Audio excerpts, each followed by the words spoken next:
Hello,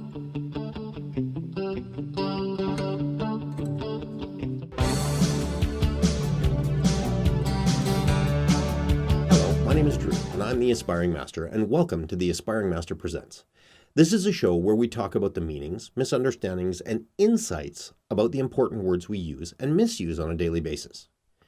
Really understanding what we're truly meaning when we talk allows us to convey and explain ourselves better to others.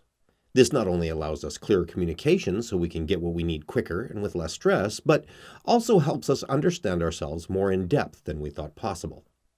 Today on our show, we have our special guest, Therese Wilson, who, like myself, is a practitioner, instructor, and advocate for personal growth and cooperative awareness. Together, our experience amounts to well over 50 years of personal growth study and experience, and we wish to share with you some of the insights and understandings that we've discovered along the way that we think can help make all our lives easier and less stressful through better understanding of what we may unconsciously be saying. Today on the show, we're talking about dehumanization. So let's get to it. So dehumanization, and I went to dictionary.com to get this definition as opposed to Merriam-Webster, and I'll explain that in a second. So in dictionary.com it says dehumanization, to deprive a person or a group of human qualities, personality, or dignity. Now, Merriam-Webster, on the other hand, says to deprive, and then it says in brackets, it has in brackets, a person or thing, right, of human qualities, personality, or dignity. Right there, the thing is dehumanizing the group, isn't it? I know, right? I mean, it's just like, or it says, it didn't say thing, it says something, and the problem with something is we can sometimes humanize inanimate objects. Like take a look at Wilson in Tom Hanks's movie On the Island there. What the hell was that? Castaway, right? Castaway. Yeah, we sometimes will humanize something to satisfy our own inner need for connection, right? So I totally get the idea of what they're talking about, but I think that saying something in that statement really kind of dehumanizes in and of itself. So yeah, the human group. Yeah. I was like, huh? Okay. This is how we justify atrocities to people or groups of people all the time. And the reason that we do that is because we reduce these people down to objects, and we actually reduce them down to things, as you were saying, and we reduce them down to things, and it's easy to discard things out of our lives. Like, it's so much easier to throw something away. It's easy to use and abuse things. Yes. And if they are not human, if they are not as I am, in our minds, it is very, very, very easy to to treat them very badly. And it's a way of raising us up. Mm-hmm. Well, it's definitely a pride thing, and I was funny that you should bring that up. I was thinking about my own pride while I was doing the research on dehumanization. I was thinking about my own pride and how in dehumanizing something, what we are actually doing is saying I'm superior. Now, exactly. Yeah, and in that, when I'm thinking about it personally and going, oh, okay, how am I doing this? I just go, okay, well, my ego says I'm better than. And two things that I understand happen, and this is where we're going to get caught up. And one of the things that I wanted to talk about was that we will either pity somebody, which is an act of superiority, even though it sounds like it's an act of compassion. It is actually an act of superiority. If I pity you, that means that I feel I am above you, and that I take pity on you because you don't have my advantages. It's a judgment. Yeah, totally. So either pitying or abusing, right? They're sort of the opposite ends, but they're the same egotistical superiority that really promotes that dehumanization that we're doing.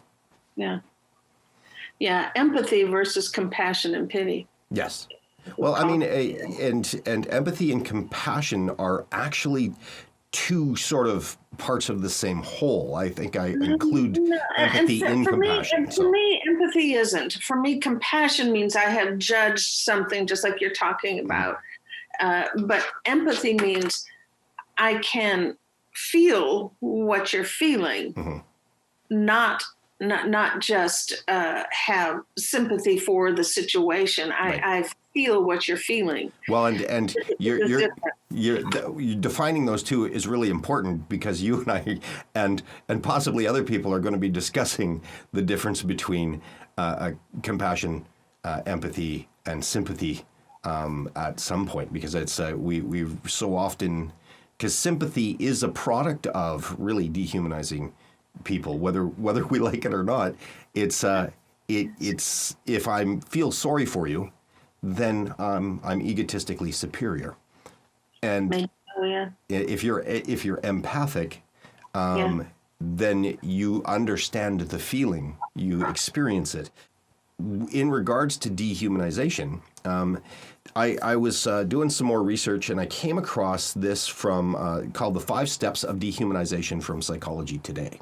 And it goes through these 5 steps, and it basically goes through them in order. The first thing you do is, the second thing you do is, the third thing you do is. So number 1 is hinting at subpar intelligence or morality of a group.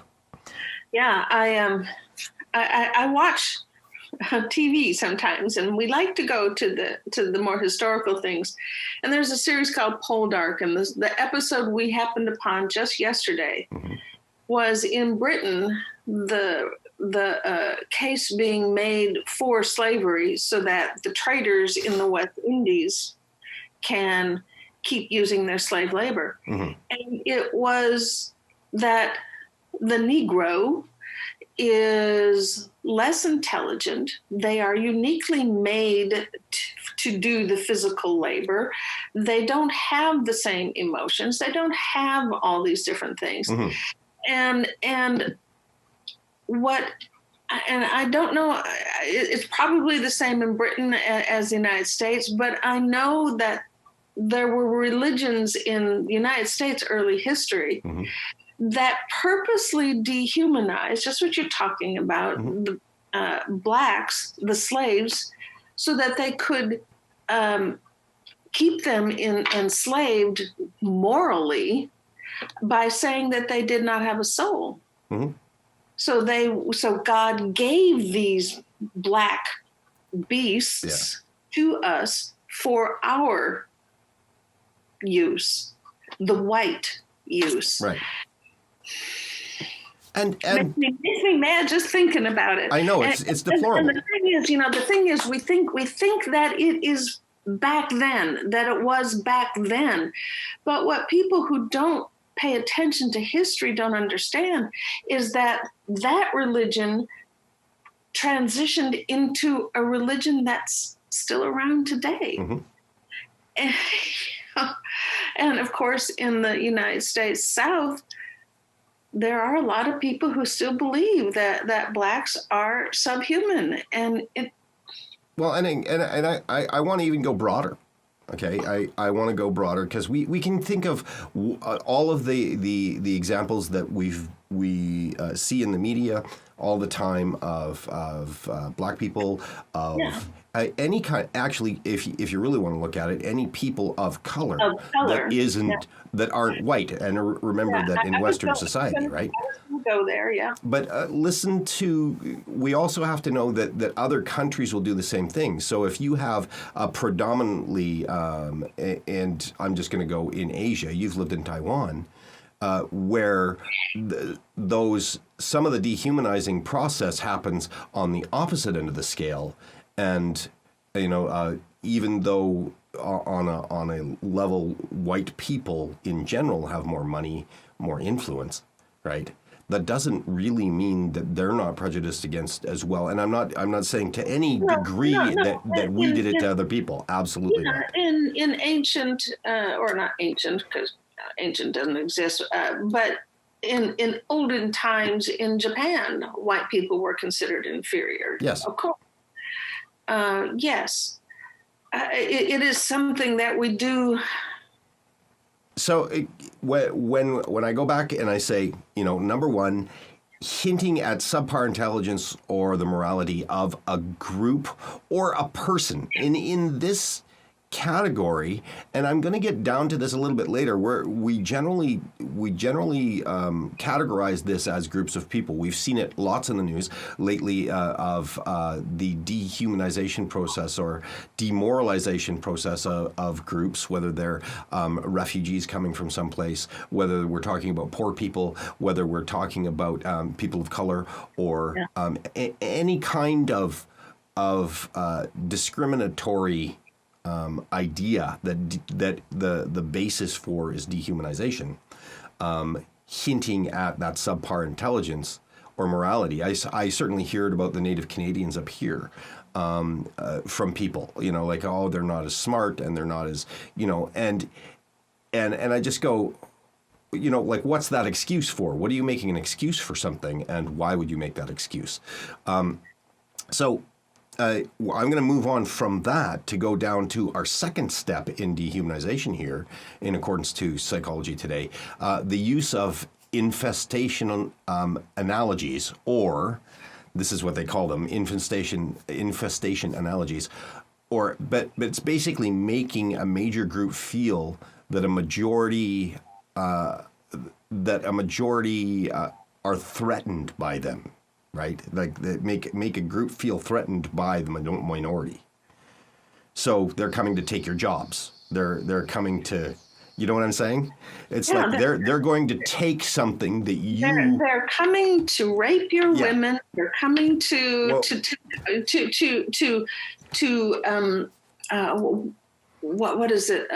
Wash down the purity of the race.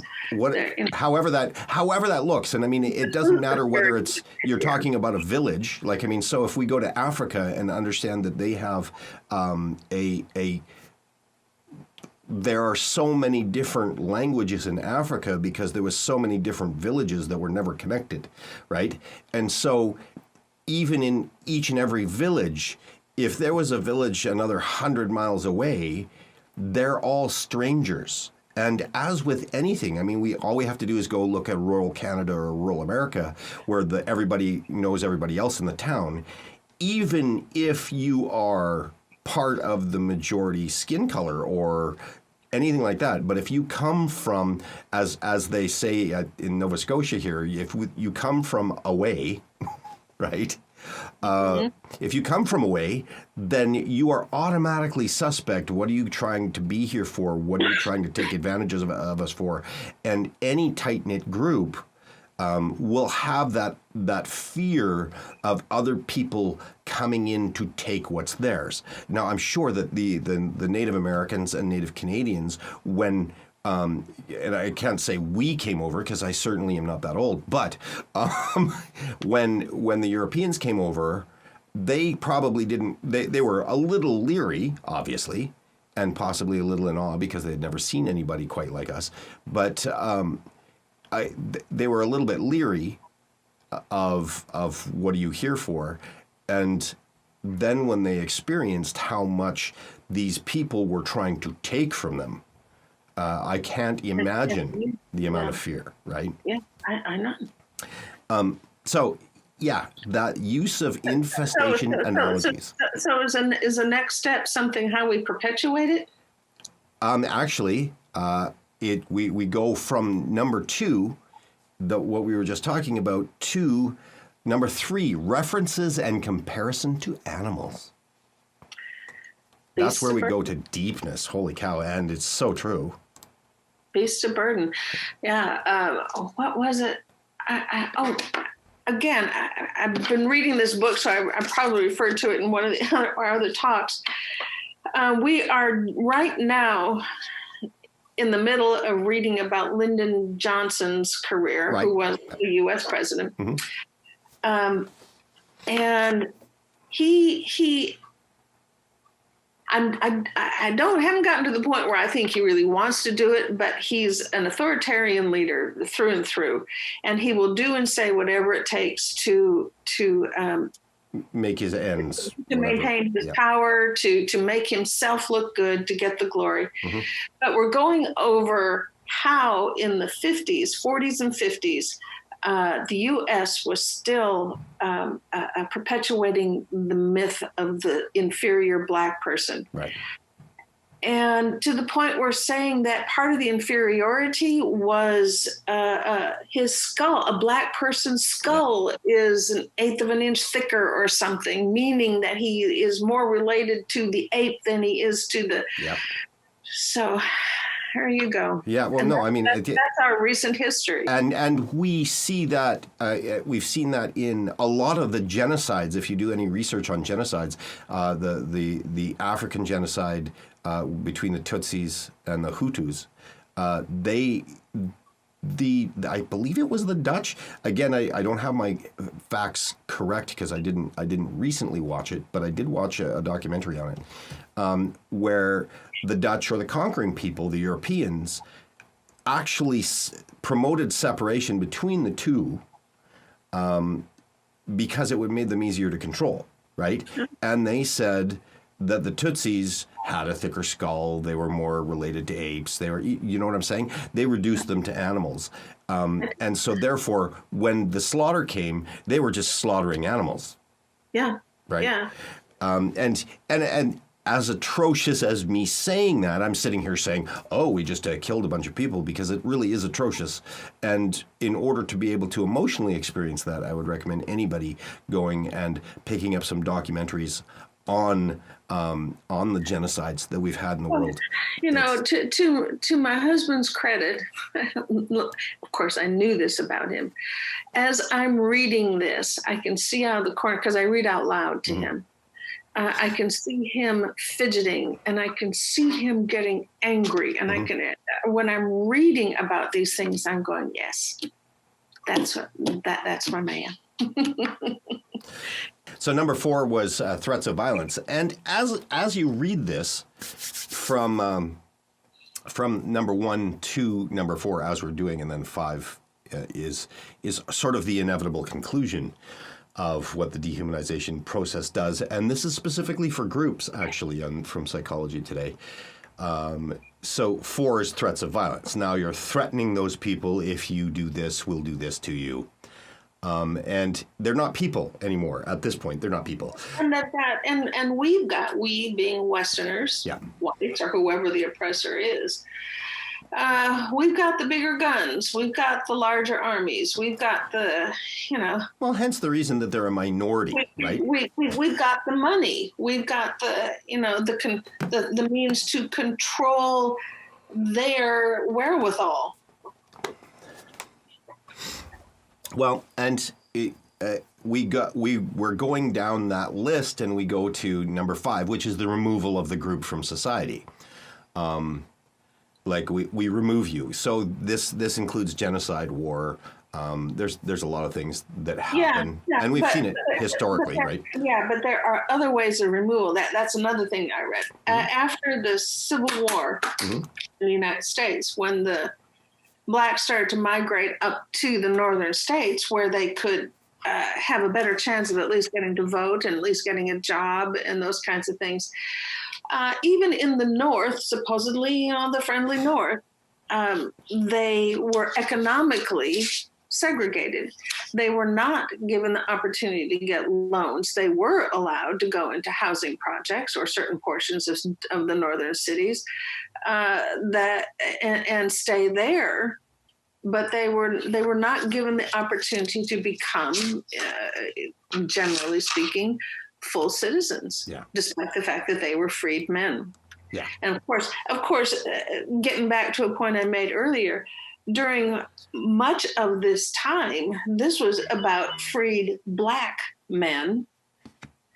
And at the same time, women in general did not have the right to vote, period, where technically, legally, Black men did have the right to vote. In fact, at our independence, from Britain, Black men were half a person. They had some legal rights that women didn't. Yeah. And then you put into all this equation Black women, and they were further isolated from rights. Right. So economics and religion separated the races. Yep. Well, and like I said, I try and on my level of talking about dehumanization, and I'm going to bring this home to us, by the way. I'm going to bring this home to individuals and how we perpetuate it on a daily basis.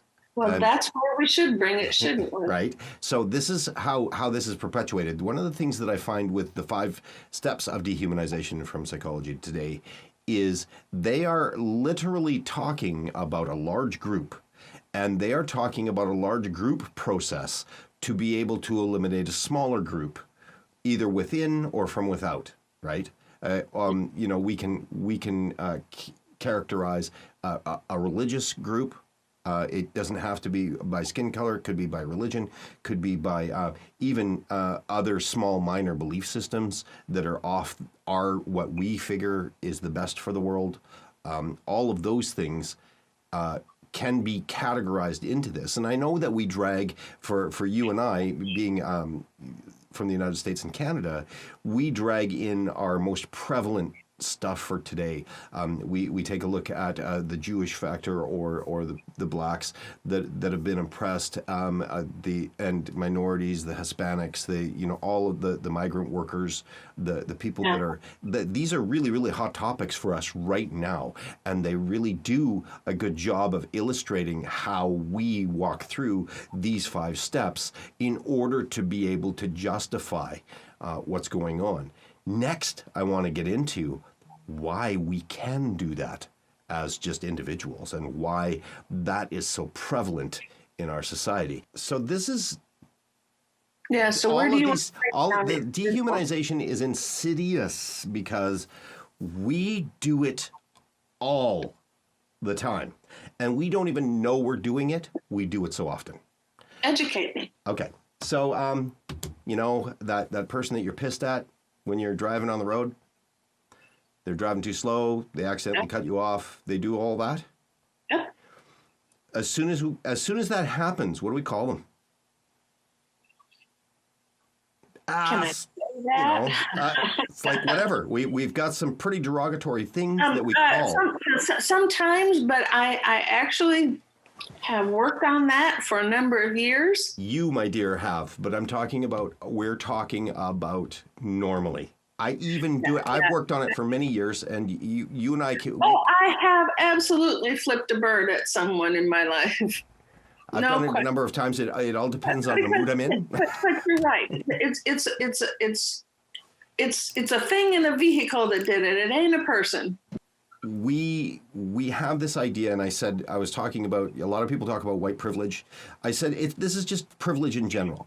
Okay, it doesn't matter who's the privileged person in our society, and especially Western society. We are taught that we are privileged, right?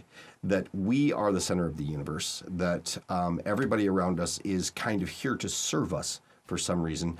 And the truth is that's not really how we feel if we think about it, but that's how we react and act. And it's those reactions and actions that I'm talking about right now, and that's that guy pulling out in front of you or that girl pulling out in front of you that accidentally did that. We completely dehumanize them and take it personally as if they were doing it to us specifically. And if you're doing it to us, you're less than. Yeah, or that person that cashier or that person in the store who's supposed to help me and know everything immediately. Mm-hmm. Well, I mean... And here's... Or even, I'm going to go back to something I said, or that child who has this much knowledge of life, but we expect them to react and act in a certain way all the time. Mm-hmm. We do, yeah. Yeah, no, well, we do. It's in making something an object, whether you're fitting it into an idea of what it should be or shouldn't be, we dehumanize constantly. And I'm going to give you another couple examples here. Hating a former significant other after a heartbreak. That hate, we start to automatically tear them down and dehumanize them. We refer to them as, like in my case, when I was getting a divorce, it was she who must not be named. Do you know what I'm saying? We reduce these people, these very incredible, wounded, just like everybody else, people, down to an object that defied me. You know what I'm saying? That not just defied me, that hurt me, that made me. It's that dynamic. So often that in order to elevate ourselves, we have to lessen someone else. Yeah. And they made me feel less than, so I'm going to make them feel even less than, even lesser than. Yeah. Well, and again, this is not something that, and one of the things that comes up most in our discussions and talks is that this isn't generally anything that we're thinking about. We're not actually thinking like this. No, but that's on the individual level, and I will agree with you. But it's not systemic and systematic and consciously done like racism, like misogyny, not like But it's all of the little things that we use to justify whatever the racism or whatever prejudice that we have coming up. We don't even understand that unconsciously we're practicing these practices, and whether we know it or not. I mean, and others have taken advantage of those that would be calculating, have taken advantage of our predisposition to have such. Of course. Well, and we can go in so far as whatever kind of conspiracy theory that we would like to go from there, because we can imagine more and more, and I'm sure that there's levels and levels of this that we don't understand. The media take advantage of it because they know that this sells products, and so we want to promote whatever it is in you to keep you doing that so that we can sell our product. So we've got a lot of that too, right? Yeah, blondes are better than brunettes and whatever. Yeah, it used to be. I certainly can't contest. I certainly can't condone that behavior because I have no idea. So.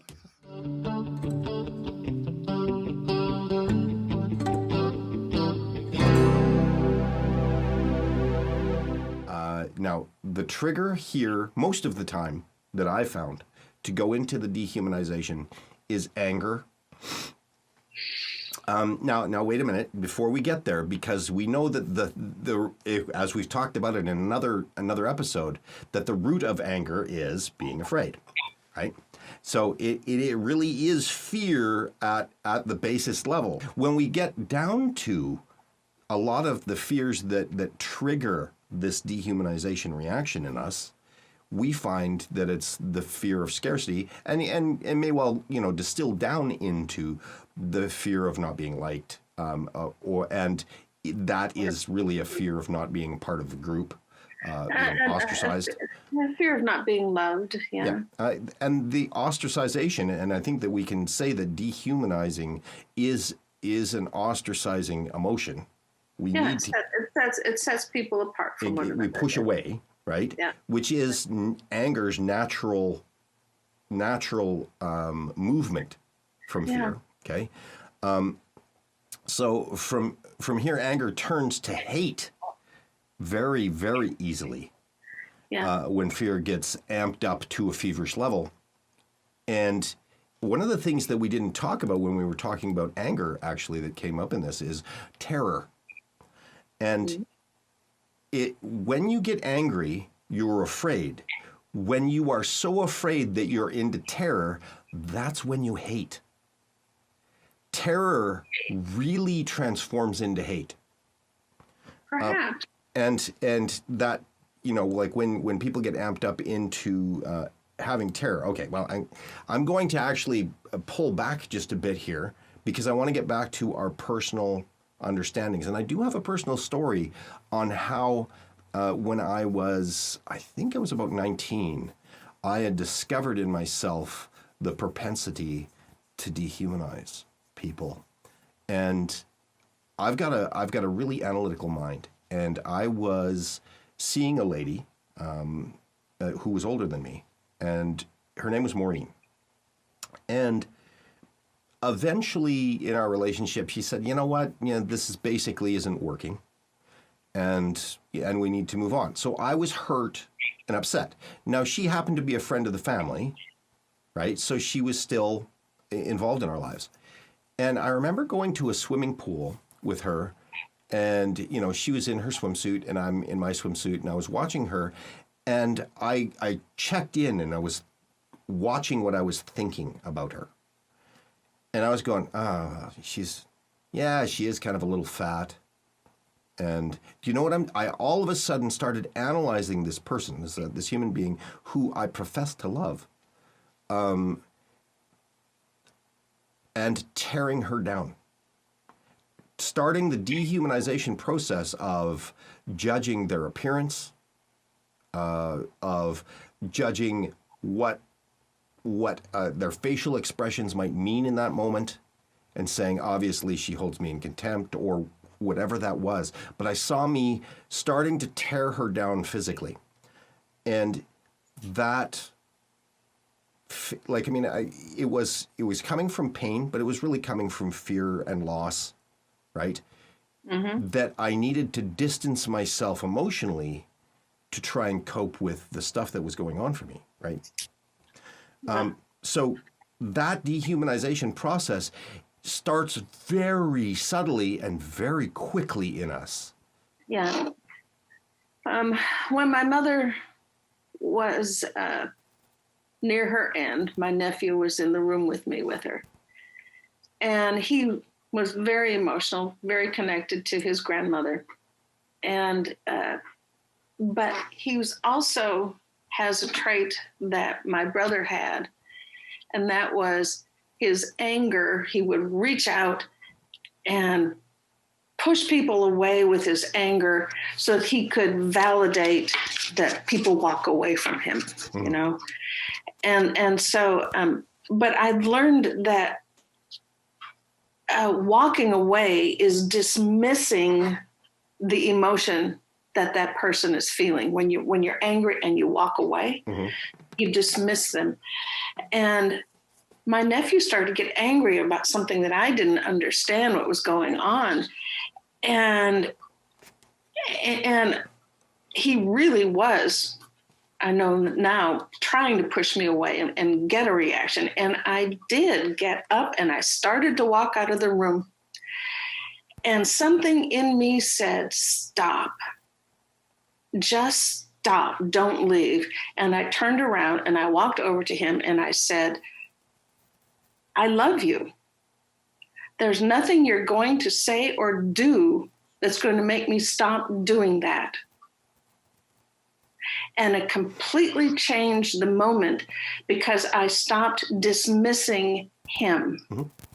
I stopped I saw him as this human being you're talking about, and not as someone that was disposable. Right. Well, and sorry, go ahead. Go on. That's okay. Yeah, and that really illustrates what we tend to do so often with people that trigger our fear and anger. That are, and whatever we want to call it, but that are different than us, that are experiencing the moment or experiencing life differently from us. Well, we're afraid of change. We're afraid of people who are different. Your small town analogy. Right. We are afraid of new ideas and new ways of doing things. Our way is the way. Mm-hmm. Our religion is the religion. Our God is the God. We don't have, way too often, we don't have a universal mentality, unfortunately. Well, and we've been drilled into us, and I think this buys into what a lot of people are calling white privilege. Again, I just call it privilege. and we do have it in this Western culture. The whites absolutely are born with it. Absolutely. No, we're not, we are the beneficiaries of all of the prejudice, of all of the, we are. I don't deny it, and nor am I trying to fight it. All I'm saying is when we look at ourselves as superior, it doesn't matter from which walk of life you're from or any religion or whatever. Yeah. When we see ourselves as superior, or when we're grown up and taught that we are superior here, it is fertile ground to say you are less than. And I'm going to give you an example of like another personal example that I watched people do, and especially around people that die and funerals, because what happens with it is that everybody reacts and acts in that situation as their biggest defense, because I mean this is a loss, and they are defending themselves against society's idea that to be weak is to be less and small, and weakness is crying, is all of that stuff, and so anger is a natural response to that because it's more acceptable than crying and mourning, and especially for men. Women have some. We've talked about the standards of that before, but I watch how people tear each other down in the situation.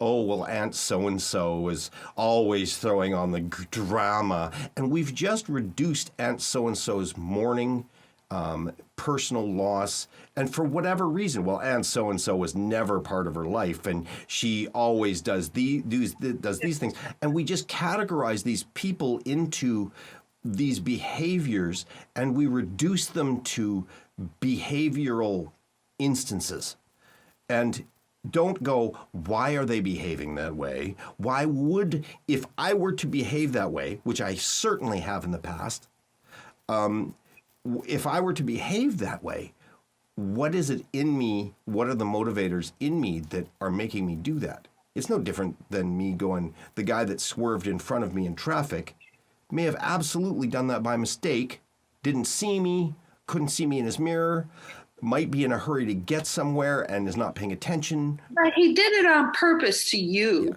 Yeah. And that, again, we take what people are doing so incredibly personally, and that's a superiority trait. I am superior. You should not be doing this to me. Yes. To me. Yeah, life is happening to me, not through me. Yes. And there's the steps.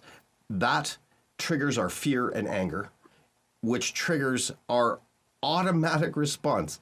How can I push this person away from me so that I can divorce myself from whatever pain or whatever they've triggered, because it has nothing to do with them, but whatever they've triggered, I need to put that blame somewhere. So here I'm going to put that blame on you, but you're not a person. And again, I get impassioned about this subject because it is so important to understand. I know that if my neighbor across the street were to have a heart attack and die, okay, I personally am not going to be mourning them because I don't know them. Do you know what I'm saying? They're not attached in my life. Yeah. And I've taken a look at that personally, and I said, okay. There might be a blip, but not mourning. We know that person was a human being. On a subconscious level, we know that these people were human beings. But because we don't know them, and because we can't afford in our own lives to be able to act and react for every death that happens out there or every accident that happens out there, if we do, will be unable to move forward either as part of a community or even on a self level. So when I look at that and I just go, am I dehumanizing this person because of it? And to a degree, yes, because we are not attaching to it. But, and here's the big but on this one, we, in our own understanding and compassion of ourselves and the fact that we understand that other people, even though they have different actions and reactions, are basically like me in the fact that things hurt them. They're afraid, they're angry, they love, they're compassionate. They have all of these traits in them, and based on whatever they were raised with, or we can go into religion, and all of that stuff shapes how those things are expressed. If they're expressing, we know that the people around them are going to express grief. It is pretty much universal, unless you're a sociopath, which then you don't express that kind of grief. And so I can treat these people with understanding because I know that they're people. Even though I'm not mourned by the loss personally, I know that other people are. And so on that compassionate level and on that understanding, I can humanize this person that has passed away, and I can humanize these people that are around this person based on my understanding of how I would react in that situation, knowing full well that it's not going to be the same, but I can find some commonalities there. So I'm not dehumanizing him because I'm not mourning him, but I'm humanizing the whole situation and saying, I understand these people are going to be sensitive. It's going to hurt. People are going to be angry. There's going to be a whole bunch of stuff. With the George Floyd situation in the United States now, everyone, of course, is trying to understand why the officer would do what he did, and why other officers do what they do. And I will never condone what he did, because there came a point after the subduing that it was a choice to keep the knee on the neck. It was a choice, because it didn't have to be. He had plenty of support around him and all that stuff. At the same time, separating from the event, I try and put myself in the place of that officer, and I wish I could remember his name. I just don't. And I think maybe he and so many other police officers, especially after a certain period of time on the job, are acting from a place of this fear that you're talking about. They're operating from a place of PTSD. They're operating from a place that I will not condone, but I do try and understand. And I don't think enough people try. I think we have dehumanized police officers as well. There's another group that we've dehumanized, because we've turned them into objects as well. They are law enforcing objects. They're not law enforcing people. They have, they're not supposed to have emotions. They're not supposed to have fear. They're not supposed to have personal feelings of anger and dislike, like supposedly he did towards Floyd from working together in a bar. They're supposed to have the ability to disassociate completely from their humanity in that situation, which of course does lead to why we need to reform law enforcement or so many things. But I think it just represents what you're talking about on just one more level of we have dehumanized things that we don't want to have to deal with. We don't want to have to deal with the human being there. Yeah. Well, I mean, on an opposite scale and even a broader scale, what you're talking about is we have to also remember that police are taught to dehumanize, because if you humanize, you form attachments where you have have to be objective. But they are humans, so I agree. So it's a dichotomy. It's not really a possibility. Yeah. Well, we're really stuck between a rock and a hard place, because if you look at the military is the same way. You must learn to detach yourself from your humanness while you are killing these other people that are out to kill you. We're doing something that is intrinsically opposed to who we really are. Yeah, and when you deal with the police officers, even from their standpoint, they're saying we're throwing you into these situations, and like, of course, this is by choice. People choose to get into the police force for whatever reasons. A lot of times it's egos. A lot of times it's people that want to help other people, and they get thrown into these life or death situations. They get thrown into, and they're trained, and their training says you'd better be prepared for this. Don't be a pussy, right? All of that stuff that goes along with. Like, there's so many factors to what we're talking about. Yeah, because then we get to the factor the police is trained over here. This is just all about everything we have. I think you're right. Our whole construct of society is dehumanizing something. Yes. Well, and because what brought any I'm going to stay in the parameter of the black experience. Right. What brought this black man or any black man to the point where crime is their choice? Mm-hmm. Because it is a choice. But what brought them to it? Is it maybe the fact that they have not had the opportunity to get the education that we did? Have they not been given the chance? It's only recently that they've been able to get loans to buy, to be property holders. It's only recently that, and the sins of the father that's talked about in Christianity. Energetics carry forward generation to generation, and the things that maybe the black experience will allow now was not allowed one generation ago. And that anger and that cauldron that boils over and spills onto the children, how did this situation come to be? Well, I think that's what we're evaluating in this discussion and evaluating as a nation right now. Well, and I think that when we talk about this, and I'm going to actually refer to this as I'm not going to be hypocritical here, because whether I realize it or not, I'm white-splaining something that I really don't know about, because I'm not part of that experience. And when I say white-splaining because on some level, that's what it's got to feel like. It's sort of like when somebody tells me what I'm thinking, right? It's a really tough one to do.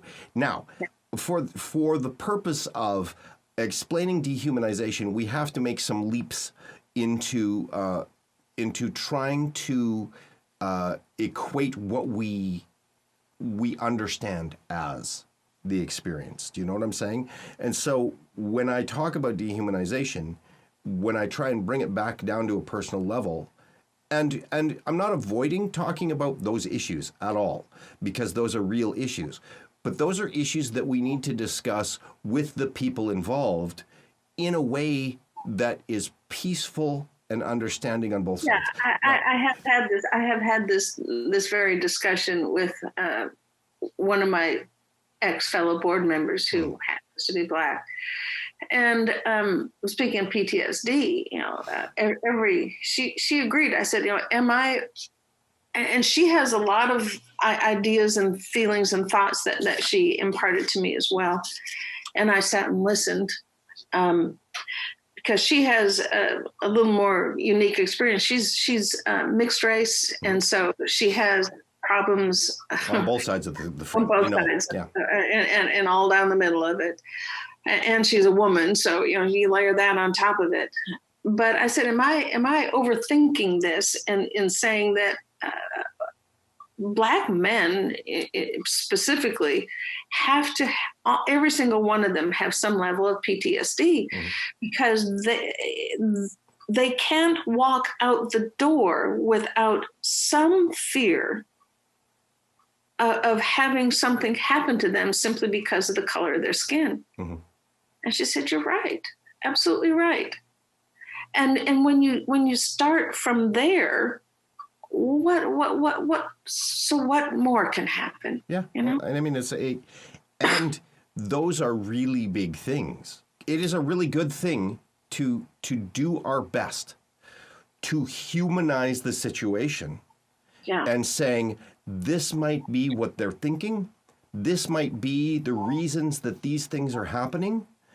Absolutely. This is something that we need to reason out, because as soon as we start doing that, we humanize these people. We humanize the people. And even though we may be totally wrong, we may be white-splaining everything, right? Or it might just be in my little world. There are those who just say, "Screw the homeowners association. Yeah. I don't want to do it." And it's equally possible. But again, thinking of the possibilities as these people might be experiencing this as human beings, we now humanize them at least. Yeah. We may be not talking to the right people. We may be not understanding it correctly, but we're really trying to humanize a dehumanized situation. And when we do this, and when you do what you're doing, and when we're talking about this, it is a really, really good thing to do, because now these are people that we're talking about, and with real emotions and real understandings and real hurts and pains. Part and something just occurred to me. Part of dehumanization is we dehumanize ourselves. Yeah. My value is my beauty, or my value, and when that goes away, I have no more value. That kind of thing. Well, yeah. Okay. So let's turn ourselves into commodities. We turn ourselves into. It is such one of the reasons that we so often, on a personal level, do that is because, like going through school, being a guy. Again, we've got similar ideas, but different because of our experience. But being a guy, it's about being a pussy, being called a pussy, right? If you are not like this, if you are not strong, if you don't push down your emotions, if you don't do these things, you're a pussy, and so therefore bad. And here's where we dopple into shame and blame in our culture. Shame on you for not being a part of what you should be. That dehumanizes us. Yeah, for not being what Madison Abbott says we should be, for not being whatever group we want. Our football team or says we should be, our guys or our girls or the other girls. I mean, I know that, I've talked to lots of women about, like stuff in the workplace, and they said, you know what? Yeah, sometimes I run into some sexism by guys, but the most trouble I have is with other women. Oh yeah, I have. Oh, I cannot tell you how long I have been the woman who will not put another woman down. When I was young, I had women not like me because I was beautiful, and mean to me because the man looked at me. Right. I had to diminish myself to get women to like me. In one of the neighborhoods I used to live in, I had her son cut his foot wide open in the field behind us. It was an old restaurant dump, and all their glassware, broken glassware. And I took that kid home and stopped the bleeding. Mom was out somewhere else in the neighborhood. When Mom came home, she took him off to the doctor, and I stayed in her house and I cleaned up all the blood and before I went home. Next thing you know, she's talking about me, telling people that I'm after her husband. And what the heck? So we started moving around, and I noticed that women were not, very nice to me. So I tested it out. Well, one of our moves to St. Louis, I didn't put on makeup for 6 months. And one lady was really nice to me. We were having a good time, and I put on makeup, and she came up and said, is Therese there? Right. I said, it's me. And she said, oh my God. Yeah. But she treated me different after that. Yeah. Okay, ladies and gentlemen, that's it for our show. I want to thank Therese Wilson for coming and talking to us about dehumanization today. Stay tuned for more stuff. Make sure to subscribe and click that notifications button. Thanks a lot.